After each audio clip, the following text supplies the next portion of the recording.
Hi and welcome to Skittle's School Private Tuition. One of my students got in touch the other day and asked me to go through a question, so I thought it would be quite cool to share this online. If you're that student, share this with your friends, maybe this can help them too. So let's dive straight in. This is what she sent me. It looks like we've got the area of this complex shape and also a ransom note on the side. Can I have help? Yes, you can have help. Let's go through it, shall we? So the first thing I've done is I've cleaned it up a little bit, drawn it out for myself. Now, to work out something like this, we need to chop it up into smaller, easy to work out areas.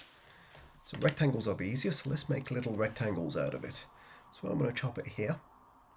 I'm also going to chop it here.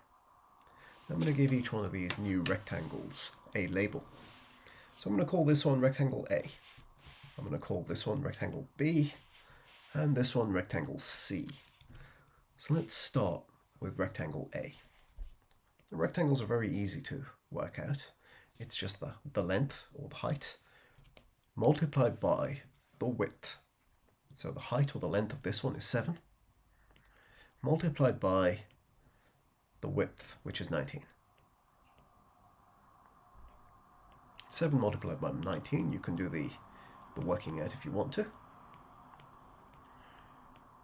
But we should know that it is 133. Awesome. Okay, so let's now have a look at shape C. Because again, shape C is very easy to work out. We've got the height, we've got the width. Let's work that one out. We know the height is 23.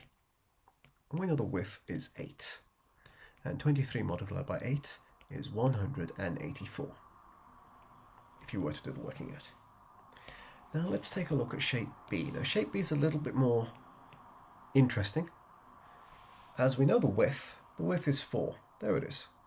That's fairly easy. That's how wide the shape is. Nice and simple. But what about the height? How tall is this shape? Well, let's analyze it. Now the height starts here and travels all the way down, past the 8, all the way down to here. So it's the 8 section plus this section at the bottom. So that section at the bottom is the same as the 7, so it must be 7. So the total height is the 7 plus the 8. So 7 plus 8 is 15.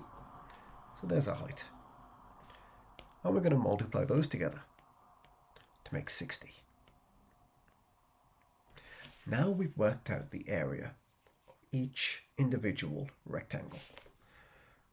To get the area of the complex shape, we add those together. So let's add them together, just column addition.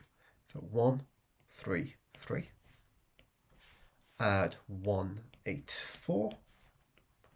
Add 60. And this is just plain column addition. So 3, 4 is 7. 3, 8, 6 is 17.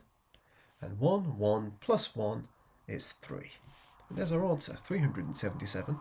And we must remember the units, they're in centimeters, so this is centimeters squared or square centimeters. Awesome.